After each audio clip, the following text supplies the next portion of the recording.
But when a lot of us think about like bodybuilding, and not so much in a professional sense, but like in how we train in the gym, we're really talking about, training for aesthetics, right? We're really thinking about, I'm going to build up my muscles to look a certain way.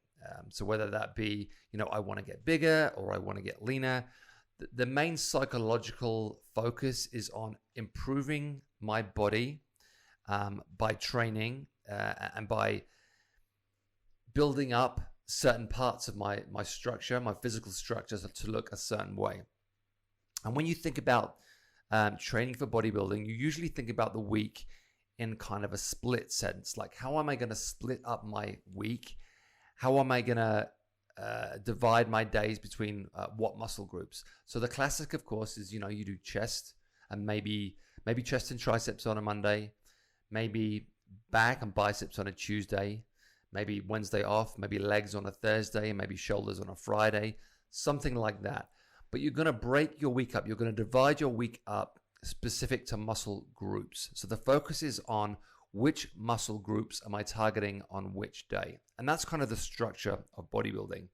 There are, of course, variations on this.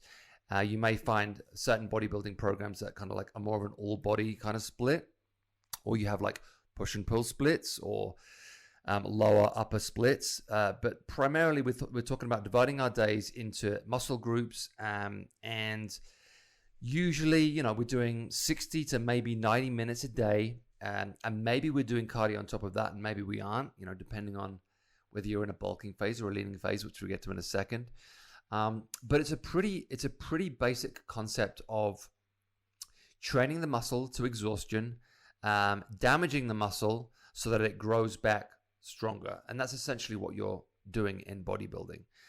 If I want the muscle to grow back bigger and stronger, I have to take it beyond its comfort zone in that session, destroy the muscle fiber as much as I possibly can so that it grows back stronger.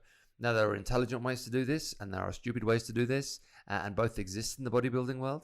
But essentially, that's how we're going to look at the week. We're also looking at time under tension in bodybuilding, which we're trying to cause stress in the muscle, because we know that the more stress we create in the muscle, the more damage will happen, the more it will grow back bigger and stronger. So we're often trying to not avoid tension, not avoid stress, but create it. That's a thing I say to a lot of the guys that are doing the build program at Pharos. We're really looking to put the body under as much tension as possible, and we'll use different tempos and so forth, different eccentric contractions to try and create that tension. And there are many ways to go about it, but we need to understand that the overall overarching premise is that we need to create tension in the muscle in order to create the stress that we want, in order to damage the muscle, in order for it to grow back stronger.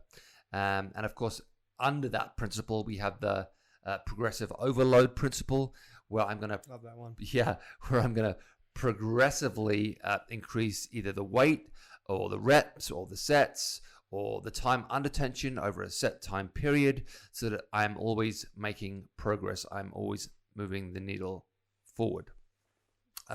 We also have to understand that this primarily is an aesthetic sport, and that is primarily my goal. And I do whatever it takes to improve myself aesthetically. I'm not worried really about how much weight I'm lifting. I'm not worried really about performance in any sense. The only thing that matters, the only thing that should matter if the quest is bodybuilding, from a purely bodybuilding perspective, is what I'm doing achieving the end goal, which is either growing the muscle or leaning me out if I'm preparing for something.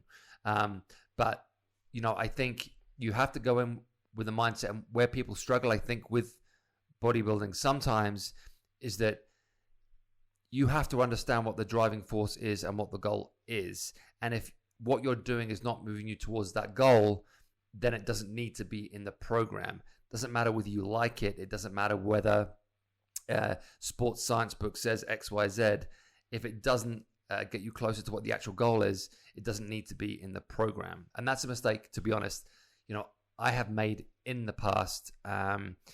You tend to put your bias on all these things, and it's hard to take bias out of programming, because they're all things we love doing, they're all things we enjoy, they're all things we want to put other people through.